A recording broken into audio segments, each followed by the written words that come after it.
ବନ୍ଧୁଗଣ, ଏହି କାହାଣୀଟି ଜଣେ 35 ବର୍ଷିଆ ଅତ୍ୟନ୍ତ ସୁନ୍ଦରୀ ମହିଳାଙ୍କ ବିଷୟରେ ଯାହାଙ୍କ ନାମ ଥିଲା ଅନିତା ଦେବୀ।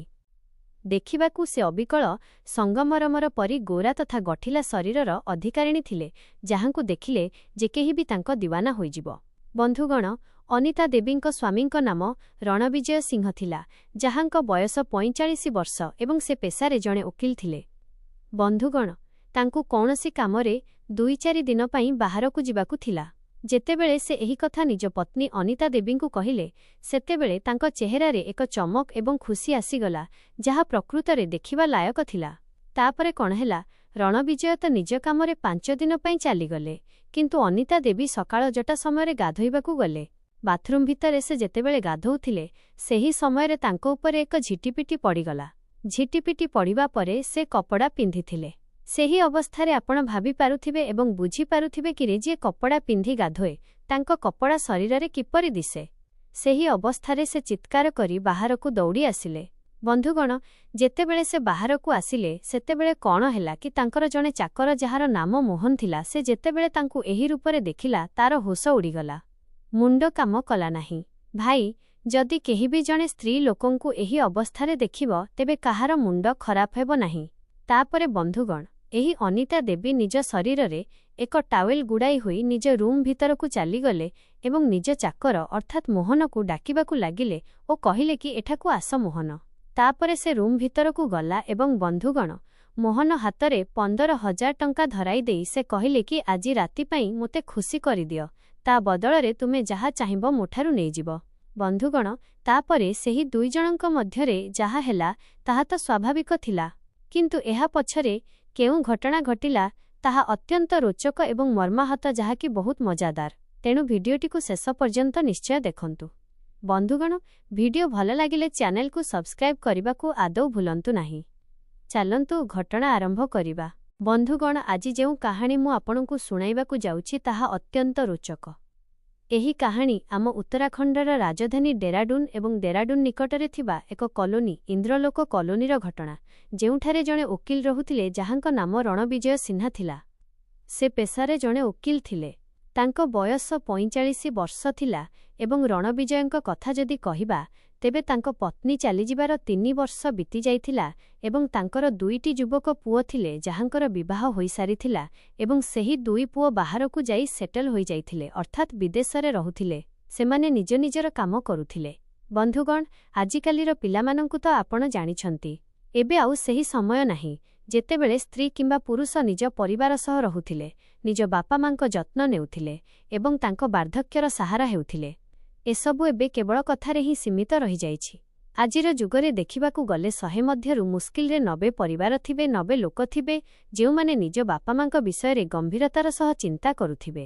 ନଚେତ୍ ଯେଉଁ ଶିକ୍ଷିତ ପିଲାମାନେ ଅଛନ୍ତି, ଚାକିରିଆ ଅଛନ୍ତି, ସେମାନେ ନିଜ ଜୀବନରେ ଏତେ ବ୍ୟସ୍ତ ହୋଇଯାଉଛନ୍ତି ଯେ ବାପା ମାଙ୍କ ବିଷୟରେ ଚିନ୍ତା କରିବାକୁ ସମୟ ହିଁ ବାହାର କରିପାରୁ ନାହାନ୍ତି। ସମସ୍ତେ ନିଜ ନିଜ ଜୀବନରେ ସେଟଲ୍ ହୋଇଯାଉଛନ୍ତି ଏବଂ ବାପା ମାଙ୍କୁ ଏକା କରିଦେଉଛନ୍ତି। ସେହିଭଳି ରଣବିଜୟ ସିହ୍ନାଙ୍କ 2 ପୁଅଙ୍କର ମଧ୍ୟ ବିବାହ ହୋଇସାରିଥିଲା ଏବଂ ସେମାନେ ଏବେ ନିଜ ନିଜ ସଂସାରରେ ବସବାସ କରୁଥିଲେ। ଘରେ କେବଳ ରଣବିଜୟ ସିଂ ଏବଂ ତାଙ୍କ ପତ୍ନୀ ହିଁ ରହିଯାଇଥିଲେ, କିନ୍ତୁ ପୁଣି 3 ବର୍ଷ ପରେ ତାଙ୍କ ପତ୍ନୀଙ୍କର ଦେହାନ୍ତ ହୋଇଗଲା ଏବଂ ସେହିଦିନଠାରୁ ରଣବିଜୟ ସମ୍ପୂର୍ଣ୍ଣ ଏକୁଟିଆ ହୋଇଗଲେ। ନା କେହି ଜୀବନସାଥୀ, ନା କେହି ଦୁଃଖ ସୁଖ ହେବା ଲୋକ। ଗୋଟିଏ ବଡ଼ ଘର ଏବଂ ସେଥିରେ କେବଳ ଶୂନ୍ୟତା। ସେ ଏତେ ଏକୁଟିଆ ହୋଇଯାଆନ୍ତି ଯେ ତାଙ୍କୁ ଗୋଟିଏ ଗୋଟିଏ ମୁହୂର୍ତ୍ତ କାଟିବା ବହୁତ କଷ୍ଟକର ହେଉଥିଲା। ବନ୍ଧୁଗଣ, ଜୀବନରେ ଏମିତି ଏକ ସମୟ ନିଶ୍ଚୟ ଆସେ ଯେଉଁଠାରେ ଜୀବନସାଥୀର ରହିବା ଅତ୍ୟନ୍ତ ଜରୁରୀ ହୋଇପଡ଼େ। ସେହି ବୟସରେ ନା ବାପା ମା ଆପଣଙ୍କ କଷ୍ଟ ବୁଝିପାରନ୍ତି, ନା ପିଲାମାନେ ଆପଣଙ୍କ ଏକାକୀପଣ ଅନୁଭବ କରିପାରନ୍ତି। ସେହି ମୋଡ଼ରେ କେବଳ ଜଣେ ଜୀବନସାଥୀ ଦରକାର, ଯିଏ ଆପଣଙ୍କ ସୁଖ ଦୁଃଖରେ ସାଥୀ ହେବ, ଆପଣଙ୍କ କଥାକୁ ନ କହିଲେ ମଧ୍ୟ ବୁଝିପାରିବ। ଜୀବନର ସେହି ନୀରବତା ମଧ୍ୟରେ କେବଳ ସେହି ସାଥୀର ଗୁରୁତ୍ୱ ସବୁଠାରୁ ଅଧିକ ଥାଏ। ରଣବିଜୟ ସିଂହଙ୍କ ପତ୍ନୀ ଚାଲିଯିବା ପରେ ତାଙ୍କୁ ଲାଗିଲା କି ତାଙ୍କ ଜୀବନ ତାଙ୍କୁ ଖାଇବାକୁ ଗୋଡ଼ାଉଛି। ସେ ଚିନ୍ତା କଲେ ଯେ ବାକି ଯେତିକି ଜୀବନ ବଞ୍ଚିଛି, ଯଦି ଏକ ବିବାହ କରିନିଆଯାଏ, ତେବେ ବାକି ସମୟ କାଟିବା ପାଇଁ ଜୀବନରେ କୌଣସି ଅସୁବିଧା ହେବ ନାହିଁ। ସେଥିପାଇଁ ସେ ଜଣେ ମହିଳାଙ୍କୁ ଖୋଜନ୍ତି। ଏବେ 45 ବର୍ଷ ବୟସରେ କିଭଳି ମହିଳା ମିଳିବେ, ଆପଣ ନିଜେ ଅନୁମାନ କରିପାରୁଥିବେ। ବନ୍ଧୁଗଣ, ସେ ବହୁତ ଚେଷ୍ଟା କଲେ ତ ତାଙ୍କୁ ଜଣେ ଗରିବ ପରିବାରରୁ, ବେଶୀ ଗରିବ ନୁହେଁ, ମିଡିଲ୍ କ୍ଲାସ୍ ପରିବାରରୁ ଜଣେ ବିଧବା ମହିଳା ମିଳିଲେ। ତାଙ୍କ ନାମ ଥିଲା ଅନିତା ଦେବୀ। ଯେତେବେଳେ ରଣବିଜୟ ତାଙ୍କ ସହ ନିଜ ବିବାହ କଥା କହିଲେ ସେ ବିବାହ ପାଇଁ ରାଜି ହୋଇଗଲେ ଏବଂ ତାପରେ ସେମାନଙ୍କର ବିବାହ ହୋଇଗଲା। ବିବାହ ସମୟରେ ଅନିତା ଦେବୀଙ୍କ ବୟସ 34 ବର୍ଷ ଥିଲା। 34 ବର୍ଷ ବୟସ କିଛି ଅଧିକ ନୁହେଁ ଏବଂ ଏହି ବୟସରେ ଅନିତା ଦେବୀଙ୍କର ମଧ୍ୟ କିଛି ଆବଶ୍ୟକତା ଥିଲା। କିନ୍ତୁ ଯଦି ରଣବିଜୟ ସିଂହଙ୍କ କଥା କୁହାଯାଏ ତେବେ ତାଙ୍କ ବୟସ ଅନିତା ଦେବୀଙ୍କଠାରୁ ଯଥେଷ୍ଟ ଅଧିକ ଥିଲା ଏବଂ ଯଦି ଦେଖାଯାଏ ରଣବିଜୟ ସିଂ ଏହି ବୟସରେ ସମ୍ପର୍କ ରଖି ଜଣେ ସ୍ତ୍ରୀକୁ ସମ୍ପୂର୍ଣ୍ଣ ରୂପେ ଖୁସି କରିପାରୁ ନଥିଲେ। ସବୁ ପୁରୁଷ ସମାନ ହୁଅନ୍ତି ନାହିଁ, କିନ୍ତୁ ରଣବିଜୟ ସିଂ ସେହିଭଳି ଥିଲେ। ଏହି କାରଣରୁ ଅନିତା ଦେବୀଙ୍କୁ ଯେଉଁ ଖୁସି ଦରକାର ଥିଲା ସେ ତାହା ଦେଇପାରୁ ନଥିଲେ। ରଣବିଜୟଙ୍କୁ ଜଣେ ଜୀବନସାଥୀର ଆବଶ୍ୟକତା ଥିଲା, ସେଥିପାଇଁ ସେ ବିବାହ କରିଥିଲେ। କିନ୍ତୁ ଅନିତା ଦେବୀଙ୍କୁ ଏକ ଶାରୀରିକ ଆବଶ୍ୟକତା ଥିଲା, ସେଥିପାଇଁ ସେ ବିବାହ କରିଥିଲେ। ଏବେ ସ୍ୱାମୀଙ୍କ ଦ୍ୱାରା ତାଙ୍କର ଶାରୀରିକ ଆବଶ୍ୟକତା ପୂରଣ ହୋଇପାରୁ ନଥିଲା, ସେଥିପାଇଁ ସେ ଅନ୍ୟ ଆଡ଼େ ଧ୍ୟାନ ଦେବାକୁ ଲାଗିଲେ। ସେ ଭାବିଲେ କି ଟଙ୍କା ପଇସାର ଆବଶ୍ୟକତା ତ ରଣବିଜୟଙ୍କଠାରୁ ପୂରଣ ହୋଇଯିବ, ସେଥିରେ କୌଣସି ଅଭାବ ରହିବ ନାହିଁ। କାରଣ ରଣବିଜୟ ସିହ୍ନାଙ୍କ ପାଖରେ ବହୁତ ଟଙ୍କା ଥିଲା, ସମ୍ପତ୍ତି ମଧ୍ୟ ଥିଲା, ସବୁକିଛି ଥିଲା। କିନ୍ତୁ ତାଙ୍କର ଯେଉଁ ଶାରୀରିକ ଆବଶ୍ୟକତା ଥିଲା ତାହା ରଣବିଜୟ ସିଂହଙ୍କ ଦ୍ୱାରା ପୂରଣ ହୋଇପାରୁ ନଥିଲା। ସେଥିପାଇଁ ଅନିତା ଦେବୀ ଏଣେତେଣେ ଚାହିଁବାକୁ ଲାଗିଲେ। କିନ୍ତୁ ପୁଣି ସେ ଭାବିଲେ ଯେ ସେ ଜଣେ ଏତେ ବଡ଼ ପଦବୀରେ ଥିବା ବ୍ୟକ୍ତିଙ୍କ ପତ୍ନୀ, ଯଦି ସେ ଏଣେତେଣେ ଚାହିଁବେ ତେବେ ଏହା ତାଙ୍କୁ ଭଲ ଲାଗିବ ନାହିଁ। ରଣବିଜୟ ସିଂହଙ୍କର ଜଣେ ଡ୍ରାଇଭର ଥିଲା ଯାହାର ନାମ ମୋହନ ଥିଲା। ଯଦିଓ ରଣବିଜୟ ବେଳେବେଳେ ନିଜ ଗାଡ଼ି ନିଜେ ମଧ୍ୟ ଚଲାଉଥିଲେ, ଅଳ୍ପ ଦୂରକୁ ଯିବା ପାଇଁ ରଣବିଜୟ ସିଂ ପ୍ରାୟତଃ ନିଜେ ହିଁ ଗାଡ଼ି ଚଲାଉଥିଲେ। କିନ୍ତୁ ଯେତେବେଳେ କୁଆଡ଼େ ବାହାରକୁ ଯିବାର ଥାଏ କିମ୍ବା କୌଣସି ଜରୁରୀ କାମ ଥାଏ ସେତେବେଳେ ସେ ନିଜ ସହିତ ଡ୍ରାଇଭରକୁ ମଧ୍ୟ ନେଉଥିଲେ। ବନ୍ଧୁଗଣ, ମୋହନ ଜଣେ ହଟ୍ଟାକଟ୍ଟା ଯୁବକ ଥିଲା ଯାହାର ବୟସ ପ୍ରାୟ 27 ବର୍ଷ ହୋଇଥିବ। ଅନିତା ଦେବୀ ପ୍ରାୟ ସମୟରେ ତାକୁ ଦେଖୁଥିଲେ ଏବଂ ପ୍ରତିଥର ଦେଖିବା ପରେ ତାଙ୍କ ମନରେ କିଛି ଚିନ୍ତାଧାରା ଆସୁଥିଲା। ସେ ମନେ ମନେ ମୋହନ ପ୍ରତି ଆକର୍ଷିତ ହେବାକୁ ଲାଗିଥିଲେ। ସେ ଭାବୁଥିଲେ କି ତା ସହିତ ମୋର ସବୁ ଆବଶ୍ୟକତା ପୂରଣ ହୋଇଯିବ, କିନ୍ତୁ ସ୍ୱାମୀ ଥିବା ପର୍ଯ୍ୟନ୍ତ ଏହା ହେବା ବହୁତ କଷ୍ଟକର ଥିଲା। ତେବେ ବନ୍ଧୁଗଣ, ଦିନେ ଜଣାପଡ଼ିଲା କି ରଣବିଜୟ ସିହ୍ନାଙ୍କୁ କୌଣସି କାମ ପାଇଁ ନିଜ ସହର ଛାଡ଼ି ସିମଲା ଯିବାକୁ ଅଛି। ରଣବିଜୟ ସିଂ ଯେତେବେଳେ କହିଲେ କି ସେ 5 ଦିନ ପାଇଁ ବାହାରକୁ ଯାଉଛନ୍ତି, ଅନିତା ଦେବୀଙ୍କ ଚେହେରାରେ ଏକ ଅଜବ ପ୍ରକାରର ଲାଳସା ଏବଂ ଖୁସି ଦେଖାଗଲା। ସେ ଜାଣିଥିଲେ କି ରଣବିଜୟ ସିଂ ଏତେ ଦୂର ଯାତ୍ରା ପାଇଁ ଗାଡ଼ି ନିଜେ ଚଲାଇବେ ଏବଂ ସେ ଏକୁଟିଆ ଯିବେ।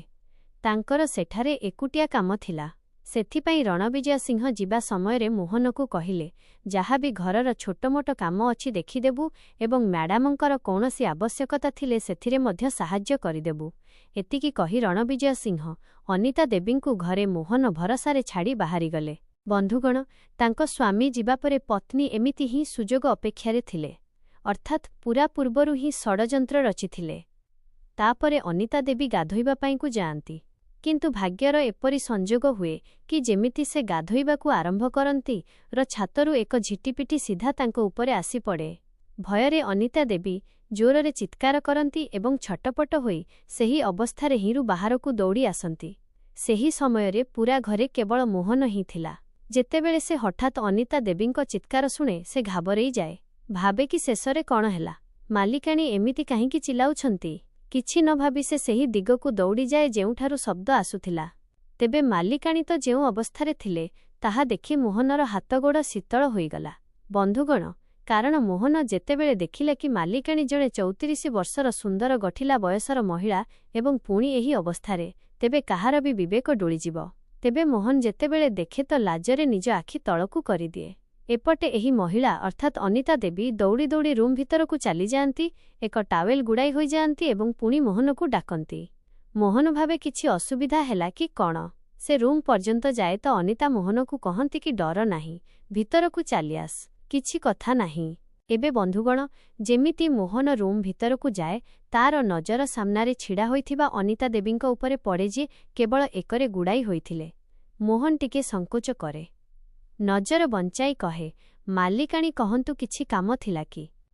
ଅନିତା ଦେବୀ ତା ଆଡ଼କୁ ଚାହାନ୍ତି, ହସନ୍ତି ଏବଂ କହନ୍ତି 2 ମିନିଟ୍ ଅପେକ୍ଷା କର। ତାପରେ ସେ ଆଲମାରିରୁ 15,000 ଟଙ୍କା ବାହାର କରନ୍ତି। ବନ୍ଧୁଗଣ, ସେଇଥିରେ ନିଜ ହାତ ମୋହନ ହାତ ଉପରେ ରଖିଦିଅନ୍ତି ଏବଂ କହିବାକୁ ଲାଗନ୍ତି, ତୁମେ ଭଲ ଭାବରେ ଜାଣିଛ କିଛି ଛୋଟ ପିଲା ତ ନୁହେଁ। ତୁମକୁ ଜଣାଅଛି କି ମୋର ଏବଂ ମାଲିକଙ୍କ ବୟସରେ କେତେ ଫରକ। ପ୍ରତ୍ୟେକ ସ୍ତ୍ରୀର କିଛି ଶାରୀରିକ ଆବଶ୍ୟକତା ଥାଏ। ଯଦି ତୁମେ ଆଜି ରାତିରେ ମୋତେ ଖୁସି କରିଦିଅ ତେବେ ତୁମେ ଯାହା କହିବ ଏହାଠାରୁ ଅଧିକ ଟଙ୍କା ଦେବାକୁ ମୁଁ ପ୍ରସ୍ତୁତ ଅଛି। ମୁଁ ବାହାରେ ମଧ୍ୟ ଏହି କାମ କରିପାରିଥାନ୍ତି କିନ୍ତୁ ବାହାରେ ମୁଁ କାହାକୁ ବିଶ୍ୱାସ କରିପାରୁନାହିଁ। ତୁମେ ନିଜ ଲୋକ, ତୁମକୁ ବିଶ୍ୱାସ କରିପାରେ। ତାପରେ କ'ଣ ବନ୍ଧୁଗଣ? ଯେତେବେଳେ କାହାକୁ ସାମ୍ନାରୁ ଅଫର ମିଳୁଛି ତେବେ କିଏ କାହିଁକି ମନା କରିବ? ଏହି ଅବସ୍ଥାରେ ଦେଖି ମୋହନ ପୂର୍ବରୁ ହିଁ ମନ ବଳାଇ ସାରିଥିଲା। ନିଜକୁ କେମିତି କଣ୍ଟ୍ରୋଲ କରୁଥିଲା। ଯେତେବେଳେ ତାକୁ ସାମ୍ନାରୁ ଖୋଲା ନିମନ୍ତ୍ରଣ ମିଳିଲା ତ ସେ କାହିଁକି ପଛକୁ ହଟିବ? ତାପରେ କ'ଣ ଥିଲା ବନ୍ଧୁଗଣ? ଏହି ପିଲାଟି ତାଙ୍କ ସହ ସେହିଭଳି କାମ କରିବାକୁ ଲାଗିଲା ଯେମିତି ଏହି ସ୍ତ୍ରୀ ଲୋକଟି ଚାହୁଁଥିଲେ। ସେ ସମ୍ପୂର୍ଣ୍ଣ ରୂପେ ତାକୁ ସାଥି ଦେଉଥିଲେ, ପ୍ରତିଟି ଉପାୟରେ ତାକୁ ପୂରା ସହଯୋଗ କରୁଥିଲେ। ଏବଂ ବନ୍ଧୁଗଣ, ଯେତେବେଳେ ଏହି ଦୁଇଜଣଙ୍କର ସବୁକିଛି ଶେଷ ହୋଇଗଲା ଏବଂ ଉଭୟ ପରସ୍ପର ସହିତ ସମ୍ପୂର୍ଣ୍ଣ ସନ୍ତୁଷ୍ଟ ହୋଇଗଲେ, ସେତେବେଳେ ସେମାନେ ସେହି ବିଛଣାରେ ଶାନ୍ତ ହୋଇ ଶୋଇ ରହିଲେ। ଏବେ 5 ଦିନ ପର୍ଯ୍ୟନ୍ତ ଯେଉଁ ଦିନ ରାତିର ସମ୍ପର୍କ ସେମିତି ହିଁ ଭଲରେ ଚାଲୁଥିଲା। ଏକ ପ୍ରକାର ସ୍ୱାମୀ ସ୍ତ୍ରୀ ଭଳି ଉଭୟ ନିଜ ଘର ଭିତରେ ଦିନ ରାତି ଏକ କରିଦେଉଥିଲେ। ସବୁକିଛି ଭଲ ଚାଲୁଥିଲା। କିନ୍ତୁ 5 ଦିନ ବିତିବା ପରେ ରଣବିଜୟ ସିଂହଙ୍କର ଘରକୁ ଏଣ୍ଟ୍ରି ହେଲା। ଏବେ ଏଣ୍ଟ୍ରି ପରେ ଘରେ ଏସବୁ ହେବା ବହୁତ କଷ୍ଟକର ଥିଲା। ଏବେ କିଛି ନା କିଛି ତ ସେମାନଙ୍କୁ ଯୋଗାଡ଼ କରିବାର ଥିଲା। କିନ୍ତୁ ଦେଖୁ ଦେଖୁ 15-20 ଦିନ ବିତିଗଲା। ପୁଣି 20 ଦିନରୁ ମାସେ ବି ବିତିଗଲା। ଡରି ଡରି ଲୁଚି ଲୁଚି ଉଭୟଙ୍କ ମଧ୍ୟରେ ଶାରୀରିକ ସମ୍ପର୍କ ହୋଇପାରୁ ନଥିଲା। ବସ୍ ପରସ୍ପରକୁ ଭୋକିଲା ନଜରରେ ଚାହୁଁଥିଲେ, କିନ୍ତୁ ରଣବିଜୟଙ୍କ କାରଣରୁ ସମ୍ପର୍କ ହିଁ ହୋଇପାରୁ ନଥିଲା। ଶେଷରେ କ'ଣ କରିବେ? ତାପରେ ବନ୍ଧୁଗଣ, ଯେତେବେଳେ ମାଲିକାଣୀ ଅନିତା ଦେବୀଙ୍କଠାରୁ ଆଉ ରହିହେଲା ନାହିଁ, ସେ ଭାବିଲେ କି ଆଜି ରାତିରେ ଯାହାବି ହେଉ ମୁଁ ମୋହନକୁ ଭେଟିବି। ସେ ଯେତେବେଳେ ଦେଖିଲେ କି ତାଙ୍କ ସ୍ୱାମୀ ରଣବିଜୟ ସିଂହ ପୂରା ଗଭୀର ନିଦରେ ଶୋଇଛନ୍ତି, ସେ ତୁରନ୍ତ ନିଜ ବିଛଣାରୁ ଉଠିଲେ ଏବଂ ଉଠିବା ପରେ ମୋହନର ରୁମକୁ ଚାଲିଗଲେ ଏବଂ ଯିବା ପରେ ତୁରନ୍ତ ମୋହନକୁ କହିଲେ କି ଶୀଘ୍ର କାମ ସାରିଦିଅ, ମୋତେ ଆଉ ରହି ହେଉନାହିଁ। 1 ସେକେଣ୍ଡ ଭିତରେ ଖେଳ ଖେଳିବା ଆରମ୍ଭ କରିଦେଲେ। ଏତିକିରେ ଯେତେବେଳେ ଅଧଘଣ୍ଟା ଭିତରେ ନିଜ ପ୍ରୋଗ୍ରାମ ଶେଷ କରି ଚାପାସି ନିଜ ସ୍ୱାମୀଙ୍କ ପାଖରେ ଶୋଇଗଲେ, କିନ୍ତୁ ଏହା କଲାବେଳେ ତାଙ୍କ ମନରେ ଏକ ଅଜବ ଡର ଥିଲା। ତାଙ୍କୁ ଲାଗୁଥିଲା କେହି ତାଙ୍କୁ ଦେଖି ନ ନିଅନ୍ତୁ କିମ୍ବା ଧରି ନ ନିଅନ୍ତୁ। ଏବେ ବନ୍ଧୁଗଣ, ପୁଣି 8 ଦିନ ବିତିଗଲା। ପୁଣି ଏହିଭଳି କଲେ। ଏହିଭଳି କରି କରି 8 ଦିନ ବିତିଗଲା। କିନ୍ତୁ ପ୍ରତିଥର ଅନିତା ଦେବୀଙ୍କ ମନରେ ଏକ ଭୟ ରହୁଥିଲା। କାରଣ ଯେଉଁ କାମ ଡର ଛାଇରେ ହୁଏ ସେଥିରେ ସେହି ଶାନ୍ତି କିମ୍ବା ମଜା ମିଳେ ନାହିଁ। ପ୍ରକୃତ ମଜା ତ ସେତେବେଳେ ଆସେ ଯେତେବେଳେ ମଣିଷ ବିନା କୌଣସି ଭୟରେ ଆରାମରେ କୌଣସି କାମ କରେ। ଯଦି ଆପଣ କୌଣସି କାମ କରୁଛନ୍ତି ଏବଂ ଆପଣଙ୍କ ଭିତରେ ଡର ଲୁଚି ରହିଛି, ତେବେ ଆପଣ ସେହି କାମକୁ ସମ୍ପୂର୍ଣ୍ଣ ରୂପେ ଅନୁଭବ କରିପାରିବେ ନାହିଁ। ତାର ଗଭୀରତା, ତାର ଖୁସି, ତାର ପ୍ରକୃତ ସ୍ୱାଦ ଛଡ଼ାଇ ନିଆଯାଏ। ଯେପର୍ଯ୍ୟନ୍ତ ଆପଣଙ୍କୁ ଲାଗିବ କି ଆପଣଙ୍କୁ କେହି ଦେଖୁନାହାନ୍ତି, ସେ ପର୍ଯ୍ୟନ୍ତ ଆପଣ ସେହାକୁ ଆରାମରେ କରିପାରିବେ, ଯେମିତିକି ଅନିତା ଦେବୀଙ୍କ କ୍ଷେତ୍ରରେ ଥିଲା। ତେଣୁ ଅନିତା ଦେବୀଙ୍କୁ ଲାଗିଲା କି କିଛି ଏମିତି କରିବା ଦରକାର ଯେଉଁଠାରେ ମୋର ଡର ରହିବ ନାହିଁ। ତେଣୁ ସେ କ'ଣ କଲେ? ଏକ ହୋଟେଲ ବୁକ୍ କଲେ। ହୋଟେଲର ଯିଏ ମାଲିକ ଥିଲା ତା ସହ କଥା ହେଲେ। କଥା ହେବା ପରେ ରୁମ୍ ବୁକ୍ କଲେ ଏବଂ ପୁଣି ନିଜ ସ୍ୱାମୀଙ୍କୁ ଫୋନ୍ କରି କହିଲେ କି ମୁଁ ଏକ ଜରୁରୀ କାମରେ ମୋ ସାଙ୍ଗର ଜନ୍ମଦିନକୁ ଯାଉଛି, ମୋତେ ଆସିବାକୁ ଟିକେ ସମୟ ଲାଗିବ। ଏହି କଥା କହି ବନ୍ଧୁଗଣ ସେ ନିଜ ଘରୁ ବାହାରିଗଲେ। ଏପଟେ ସେ ଯେତେବେଳେ ହୋଟେଲରେ ପହଞ୍ଚିଲେ, ମୋହନକୁ ମଧ୍ୟ କହିଲେ କି କିଛି ନା କିଛି ବାହାନା କରି ତୁମେ ମଧ୍ୟ ଏହି ହୋଟେଲରେ ପହଞ୍ଚ। ତାପରେ ମୋହନ ମଧ୍ୟ ଜରୁରୀ କାମର ବାହାନା କରି ଚାଲିଗଲା ଏବଂ ଉଭୟଙ୍କ ମଧ୍ୟରେ ସେଠାରେ ସମ୍ପର୍କ ଗଢ଼ି ଉଠିଲା। ବନ୍ଧୁଗଣ, ଏହିଭଳି ପ୍ରତି 4ର୍ଥ କିମ୍ବା 5ମ ଦିନରେ, ଅର୍ଥାତ୍ ସପ୍ତାହରେ 2 ଥର ଧରି ନିଅନ୍ତୁ, ଏମାନେ ପରସ୍ପର ସହ ସମ୍ପର୍କ ରଖିବାକୁ ଯାଉଥିଲେ। ଏପଟେ ଯିଏ ରଣବିଜୟ ଥିଲେ, ଓକିଲ, ତାଙ୍କୁ ଏହି ବୟସରେ ଏତେ ଅଧିକ ମତଲବ ନଥିଲା କି ସେମାନେ ଏପରି ମଧ୍ୟ କରିପାରନ୍ତି, ସେ ଅନ୍ଦାଜ କରିପାରୁ ନଥିଲେ। କିନ୍ତୁ ଭୁଲ କାମର ପରିଣାମ ବନ୍ଧୁଗଣ ସବୁବେଳେ ଭୁଲ ହିଁ ହୋଇଥାଏ। ତାହା ଆପଣ ଯେତେ ବି ଭଲ କରନ୍ତୁ କିନ୍ତୁ ଭଲ ହୋଇପାରିବ ନାହିଁ। ଭଲ ଜିନିଷ ପ୍ରଚାର ହେବା ପାଇଁ, ଭଲ କଥାକୁ ଲୋକଲୋଚନକୁ ଆଣିବା ପାଇଁ ସମୟ ଲାଗେ, କିନ୍ତୁ ଭୁଲ ଜିନିଷ ପ୍ରକାଶ ପାଇବାକୁ ଆଦୌ ସମୟ ଲାଗେ ନାହିଁ। ଏବେ ଯେଉଁ ହୋଟେଲକୁ ଅନିତା ଦେବୀ କ୍ରମାଗତ ଭାବେ ଯାଉଥିଲେ ମୋହନ ସହ, ସେହି ହୋଟେଲରେ ଏକ ରାତିରେ ଅନିତା ଦେବୀ ଏବଂ ମୋହନ ରୁମ୍ ଭିତରେ ଥିଲେ। ସେହି ସମୟରେ ରାତି ପ୍ରାୟ ଧଧଟା ହୋଇଥିବ କି ଏମାନଙ୍କୁ, ପୋଲିସବାଲାଙ୍କୁ ଖବର ମିଳିଲା କି ଏହି ହୋଟେଲ ଭିତରେ ବେଆଇନ ଭାବେ ଅବୈଧ ସମ୍ପର୍କ ରଖାଯାଉଛି। ପିଲାମାନଙ୍କୁ ଯେଉଁ ଭୁଲ ଉପାୟରେ ରଖାଯାଉଛି ସେଥିପାଇଁ ସେଠାରେ ରେଡ୍ ଚଢ଼ାଉ ପଡ଼ିଲା। ଏବେ ରେଡ୍ ପଡ଼ିଲା ତ ପ୍ରତିଟିକୁ ଖୋଜାଖୋଜି କରାଗଲା। ପ୍ରତିଟି ରୁମ୍ ଖୋଲାଯାଉଥିଲା। ଯେତେବେଳେ ଅନିତା ଦେବୀଙ୍କ ରୁମ୍ ପାଖକୁ ପହଞ୍ଚାଗଲା, ଅନିତା ଦେବୀଙ୍କ ଦେହରେ ବହୁତ କମ୍ କପଡ଼ା ଥିଲା ଏବଂ ପୋଲିସବାଲାମାନେ ରୁମ୍ କବାଟ ବାଡ଼େଇବାକୁ ଲାଗିଲେ। ଏବେ ଯେତେବେଳେ କବାଟ ବାଡ଼େଇବାକୁ ଲାଗିଲେ, ସେମାନେ ଯେମିତି ସେମିତି ନିଜକୁ ସମ୍ଭାଳିଲେ। ଯେତେବେଳେ ସେ ସାମ୍ନା କବାଟ ଖୋଲିଲେ, ସମସ୍ତଙ୍କ ହୁଶ ଉଡ଼ିଗଲା, କାରଣ ଭାଇ ସେ ଅଞ୍ଚଳର ଜଣେ ଜଣାଶୁଣା ଓକିଲଙ୍କ ପତ୍ନୀ ଥିଲେ। ଏତିକି ତ ମଣିଷକୁ ଜଣାଥାଏ କି ଜଣେ ବ୍ୟକ୍ତି ନିଜ ପଦବୀରେ ଅଛନ୍ତି ତ ଏହା ଫଳାଣାଙ୍କ ସ୍ତ୍ରୀ। ପୋଲିସବାଲାମାନେ ଯେତେବେଳେ ଦେଖିଲେ ତ ଆଶ୍ଚର୍ଯ୍ୟ ହୋଇଗଲେ କି ଏ ଓକିଲ ସାହେବଙ୍କ ପତ୍ନୀ ଏବଂ କୌଣସି ଜଣେ ଅଜଣା ପିଲା ସହ ହୋଟେଲରେ ଏତେ ରାତିରେ କ'ଣ କରୁଛନ୍ତି। କେହି ତ ପିଲା ନୁହନ୍ତି। ତାପରେ କ'ଣ ହେଲା ବନ୍ଧୁଗଣ କି ପୋଲିସବାଲାମାନେ ଏମାନଙ୍କୁ ଧରି ନେଇଗଲେ। ଧରି ନେବା ପରେ ମିଡିଆ ଖବର ତ ଆପଣ ଜାଣିଥିବେ, ସୋସିଆଲ ମିଡିଆରେ ଭାଇରାଲ ହେବାକୁ ଲାଗିଲା। ସବୁକିଛି ଚାରିଆଡ଼େ ଏହି ଘଟଣା ବ୍ୟାପିବାକୁ ଲାଗିଲା। ଏହା ମାର୍ଚ୍ଚ 9ର ଘଟଣା ବନ୍ଧୁଗଣ, ଯେଉଁଦିନ ଏମାନେ ଧରା ପଡ଼ିଥିଲେ। ତାପରେ ବନ୍ଧୁଗଣ ରଣବିଜୟ ସିହ୍ନାଙ୍କୁ ଫୋନ୍ କରାଗଲା। ଜଣାପଡ଼ିଲା କି ତାଙ୍କ ସ୍ତ୍ରୀ ତାଙ୍କ ଡ୍ରାଇଭର ମୋହନ ସହ ଏହି ଅବସ୍ଥାରେ ଧରାପଡ଼ିଛନ୍ତି। ତେଣୁ ତାଙ୍କୁ ଶୁଣି ବହୁତ ଆଶ୍ଚର୍ଯ୍ୟ ଲାଗିଲା। ଯେମିତି ହେଲେ ସେ ଟଙ୍କା ପଇସା ଦେଇ ଅର୍ଥାତ୍ ମୋହନକୁ ଏବଂ ନିଜ ପତ୍ନୀଙ୍କୁ ଛଡ଼ାଇ ଆଣିଲେ ଏବଂ ଛଡ଼ାଇ ଆଣିବା ପରେ ନିଜ ପତ୍ନୀଙ୍କ ପାଇଁ କାଗଜପତ୍ର ନିଜେ ଜଣେ ଓକିଲ ହୋଇ ଆପଣ ଦେଖନ୍ତୁ ତଲାକର କାଗଜପତ୍ର ପ୍ରସ୍ତୁତ କଲେ ଏବଂ ନିଜ ପତ୍ନୀଙ୍କୁ ସବୁଦିନ ପାଇଁ ତଲାକ ଦେଇଦେଲେ ଏବଂ ତାଙ୍କ ସହ କୌଣସି ସମ୍ପର୍କ ରଖିଲେ ନାହିଁ। ସେ ସବୁକିଛି ଆଇନଗତ ଭାବେ ସମ୍ପୂର୍ଣ୍ଣ ଶେଷ କରିଦେଲେ।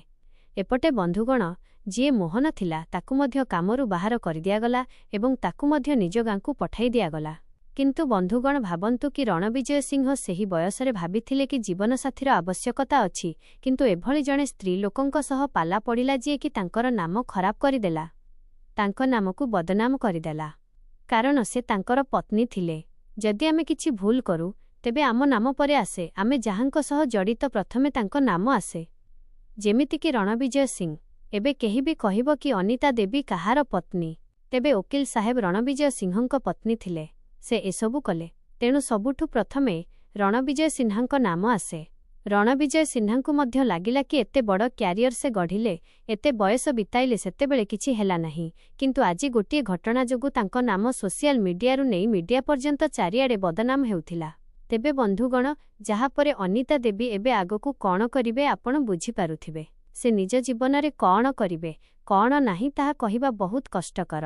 କିନ୍ତୁ ରଣବିଜୟ ସିଂହଙ୍କ ପାଇଁ ଏହି ବୟସରେ ଏସବୁ ଦେଖିବା ବହୁତ ବଡ଼ କଥା। ବନ୍ଧୁଗଣ ଏହା ଥିଲା ଆଜିର କାହାଣୀ। ଆପଣଙ୍କୁ କିପରି ଲାଗିଲା କମେଣ୍ଟ କରି ନିଶ୍ଚୟ ଜଣାନ୍ତୁ। ଏହି ଘଟଣାଟି ଶୁଣାଇବାର ମୋର ଉଦ୍ଦେଶ୍ୟ କାହାର ଭାବନାକୁ ଆଘାତ ଦେବା ନୁହେଁ, ବରଂ ଆପଣଙ୍କୁ ସଚେତନ ଏବଂ ସତର୍କ କରିବା, ଯାହାଦ୍ୱାରା ଆପଣ ଏହିଭଳି ଘଟଣାରୁ ନିଜକୁ ବଞ୍ଚାଇ ପାରିବେ। ଧନ୍ୟବାଦ।